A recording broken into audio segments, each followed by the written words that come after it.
All right, Steeler fans, it is time for the mailbag segment. In case you don't know, every single Tuesday, all you have to do is find me on Twitter, or X, whatever we're calling it, at jhartman, HARTMAN_PIT. Every Tuesday morning, I put out the tweet. All you have to do is respond, and I will answer your question live on the air on Wednesday. So let's get this thing off and running with our buddy Jeff Coons from up north. He said, greetings from Not Matt, Canada. I'm mourning the loss of a long snapper. Do you have a prediction for an unanticipated roster cut? Cameron Johnson would be bold. Well, one of these punters is going to get dealt or cut. Now, let's go back 2 years ago. Braden Mann. Brian Davis keeps on calling him Brandon. It was Braden Mann. Braden Mann's in camp, and he's battling it out with, I think it was Big Presley Harvin at the time. And both were having good preseasons. They choose Presley Harvin as a drafted player out of Georgia Tech. We understand that story.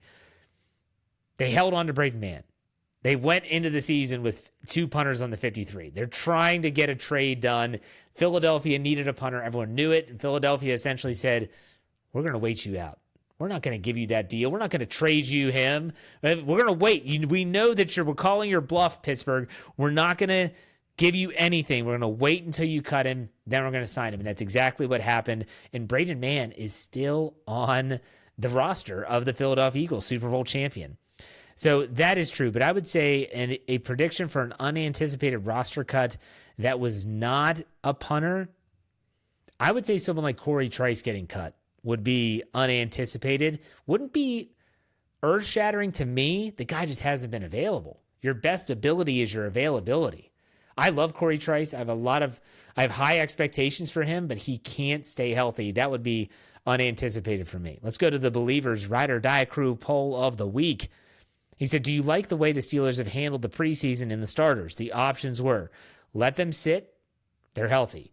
The other option was, they need some work, do like 2 drives. And the last is follow the Bengals plan. If you haven't been following Cincinnati's preseason, they're playing their starters almost a full quarter, if not a little bit more.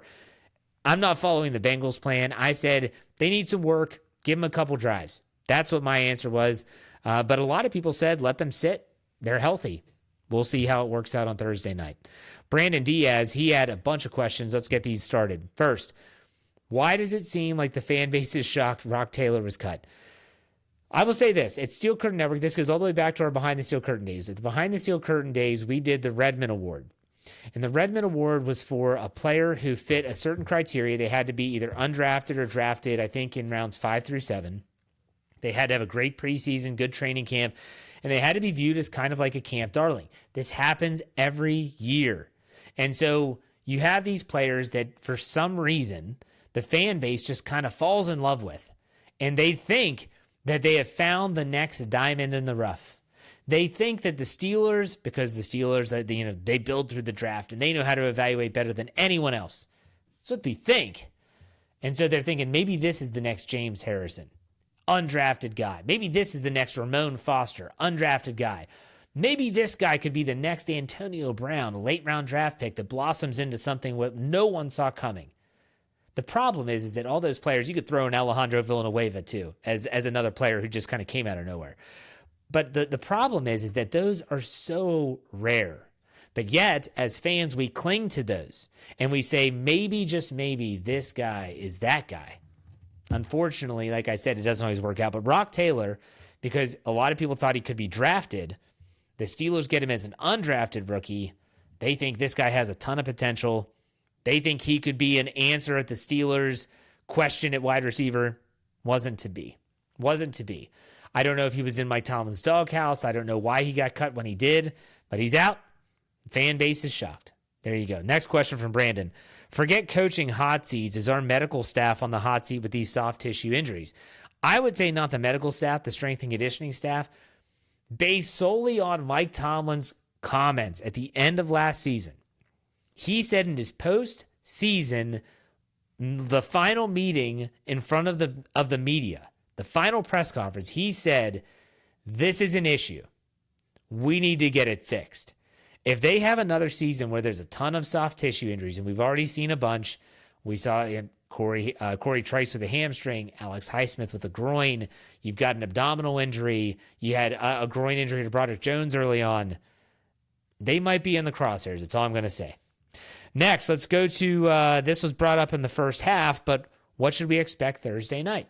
That's a great question. And I'll probably write an article for it. Typically we do this, but I think what we should expect on Thursday night is the Steelers to just play a clean brand of football. Enough with the turnovers, protect the football. That doesn't mean you don't take chances, but protect the football.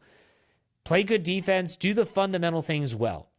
Blocking, tackling, that's what you want to see. And by all means, get out of the stadium healthy before week 1. That's what you want to be watching for.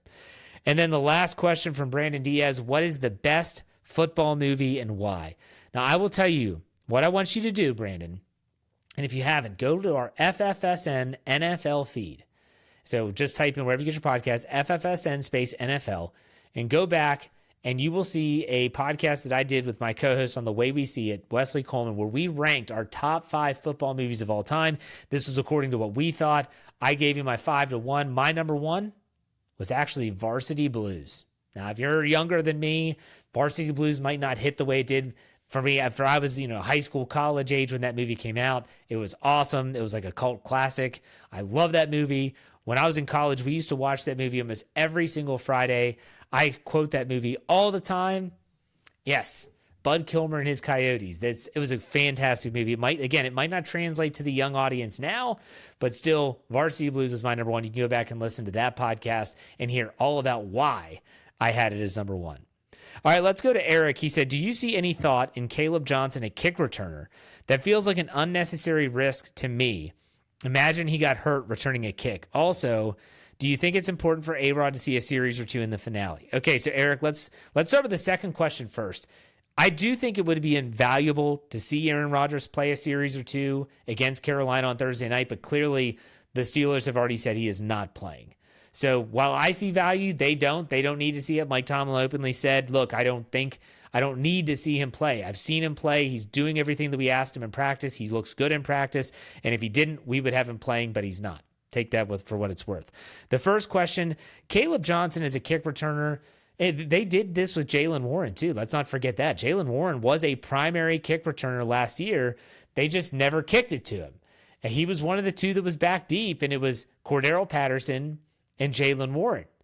And it does seem odd. It does seem odd because you're used to seeing, in a typical go back before they change the kickoffs and all this stuff, you would have had your most elusive player back there, fast, speed. Think about some of the great kick returners in NFL history, and Cordero Patterson was one of those back in his prime. It doesn't fit the mold. Caleb Johnson, I think he's fine. The Steelers tend to want to use their rookies and young players in multitude of ways and then slowly pull back. Santonio Holmes was a prime example. They used to have him returning punts. Antonio Brown was a kickoff returner, punt returner. Then they start easing him off of those duties. Even Deontay Johnson was a punt returner. Before Calvin Austin returned a kick last year, it's Deontay Johnson, who had the last punt return for a touchdown, which I think was in 2019 in Arizona. That just goes to show you that sometimes roles change. I could see Caleb Johnson taking some kicks, and maybe he'll be good at it. I don't know. But the injury risk, it's real. Is it any more real than being a running back in the NFL? I can't say yes or no to that. And let's finish this up as we always do with Steeler Fan 69, who provides some humor. Here we go. He's got 3. First, where does a dog go when it loses its tail? A retail store. All right, number 2. Had an excellent meal last night at this cozy little Christian restaurant near us called The Lord Giveth. They also do takeaways. The Lord giveth and the Lord taketh away. All right, and the last one. My wife and I have a strange but wonderful relationship. She is strange, and I am wonderful. Well done, Steeler Fan 69. I like those. I think those are all very good, very good. And I thought the joke, even on the Steelers preview, was pretty good too. The hungry hippos. So I wanted to give you a shout out for that as well. But that does it for this episode of Let's Ride. I will be back Thursday night after the game on the post game show. You're going to hear Dave Schofield, Brian Davis, and yours truly talking about the game and everything that broke down because of it. I'll be back on Friday with our regular show. I'll do winners and losers following the game, as well as my thoughts on the Steelers preseason and how everything wraps up. You'll have a full weekend, and then we have a long break until week 1, but we're ready for it. I'm ready for it. I know you're ready for it. Make sure you check out SteelCurtainNetwork.com to make sure that you're up to date on all the latest Steelers news, commentary, and features. SteelCurtainNetwork.com, totally free. Check it out. And make sure you check out all of our podcasts at Steel Curtain Network, wherever you get your podcasts. But that does it for me. That's a wrap. I will see you all on Friday. You know, he finishes up. Be safe, be kind, and God bless. See ya.